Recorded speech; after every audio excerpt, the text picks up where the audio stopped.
تو قوانین کے تحت کورم چلتا رہے گا چاہے 40 بیٹھے ہوں. اگر کورم پوائنٹ آؤٹ نہیں کیا جاتا، کورم صرف تب گنتی ہوتی ہے جب کوئی ممبر فلور پہ پوائنٹ آؤٹ کرے جی ہاں تو وہ اس میں بھی چل سکتا ہے. اب اس میں آخری بات کر دوں کہ اگر ایسا ہوتا ہے اور ایک فرض کیجئے 160 سیٹوں پہ ضمنی انتخابات کرا رہی ہے حکومت، تو اس وقت عمران خان ہی وزیر اعظم رہے گا، کیونکہ اگر اسمبلی ڈیزالو ہو جائے تب ہی کیئر ٹیکر آتے ہیں. نگران کوئی اور وزیر اعظم جب ہی آئے گا جب اسمبلی ڈیزالو ہوگی. اگر اسمبلی ڈیزالو نہ ہو تو وہ وزیر اعظم ہی رہے گا اور وہ وزیر اعلیٰ ہی رہے گا. یہ آئین کی اعتبار سے کی روح سے مجھ سے سوال کیا گیا اور آئین کی روح سے میں نے یہ جواب دے دیا.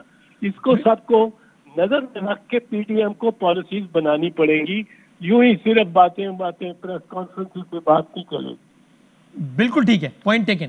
اب ذرا ایک بات یہ سمجھا دی تھی اعتزاز صاحب کہ آپ فرض کیجئے کہ 13 مارچ کو ہے سینٹ کا الیکشن، ٹھیک، اور اس سے 5 دن پہلے مفروض ہے لیکن یہ ممکنات ہے نا، اس سے 5 دن پہلے اپوزیشن وہ کر دیتی ہے جو سے ہو سکتا ہے، یعنی کہ وہ جو تینوں صوبائی ایوان ہیں وہاں سے استعفے دے دیں اور سندھ کا ایوان پیپلز پارٹی ڈیزالو کر دے، کیونکہ وہاں تو وزیر اعلیٰ ان کا اپنا ہے نا، تو ایک ایوان 4 میں سے ڈیزالو ہو جائے سینٹ الیکشن سے کہہ لیجیے 1 ہفتہ پہلے. ایسی صورت میں سینٹ کا الیکشن ڈیلے کرنا پڑے گا یا کیا ہوگا؟ اتنا بڑا تحفہ تو میرا خیال ہے اپوزیشن نہیں دے گی. بڑی حماقت کرے گی اگر اپوزیشن اتنا بڑا تحفہ عمران خان کو دے دے. اس سے دیکھیں کیا ہوگا. جو تو ہاؤس ڈیزالوڈ ہے اس وہاں سے تو سندھی سینیٹر کی ویکنسیز رہ جائیں گی اور وہ ان کا جب سندھ کی اسمبلی کا الیکشن اثر نو ہوگا اور ایک care taker prime minister chief minister کروائے گا، اس کے بعد وہ سندھ کے ممبر سینٹ میں آئیں گے. باقی 3 اسمبلیوں سے الیکٹ کر کے اور اگر آپ استعفیٰ دے کے باہر چلے گئے تو 100% عمران خان کے الیکٹ ہو جائیں گے اور عمران خان کے بندے 2/3 اکثریت سے بھی زیادہ سینٹ میں ہو جائیں گے. یہ پتہ نہیں کون پڑھاتا رہتا ہے پی ڈی ایم والوں کو، ہمارے بزرگوں کو، ہمارے لیڈ قائدین کو کہ یہ کر دیں گے تو سسٹم جیم ہو جائے گا، سینٹ کا الیکشن نہیں ہو پائے گا. اگر نیشنل سے اپوزیشن کے 156 استعفیٰ آ گئے، صوبائی اسمبلیوں سے سارے استعفیٰ آ گئے، تو کوئی ایسی قدغن آئین پاکستان میں نہیں ہے جس کے تحت سینٹ کا الیکشن ملتوی یا منسوخ کرنا پڑ جائے استعفوں کے بعد. ایسا کچھ نہیں ہے نا؟ نہیں، ایسا کوئی نہیں. صرف ڈسولوشن، چاروں اسمبلیوں کی ڈسولوشن ہو جائے تو پھر وہ الیکٹورل کالج نہیں رہتا.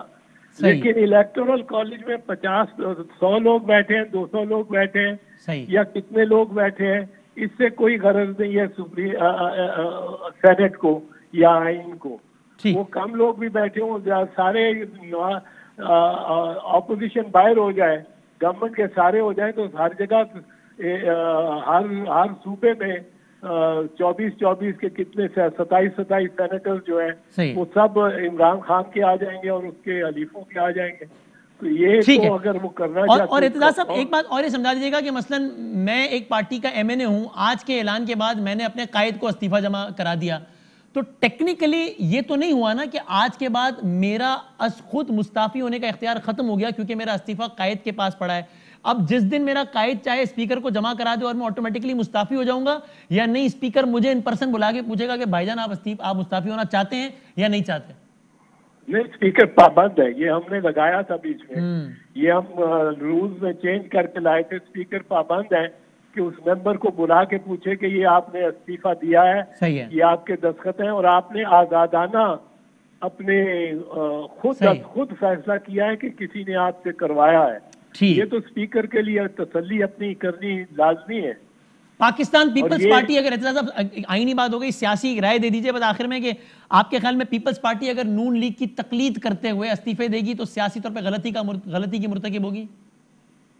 یہ تو میں پارٹی میں عرض کروں گا، پر پارٹی کا بندہ ہوں، پارٹی میں ہی بتا سکتا ہوں.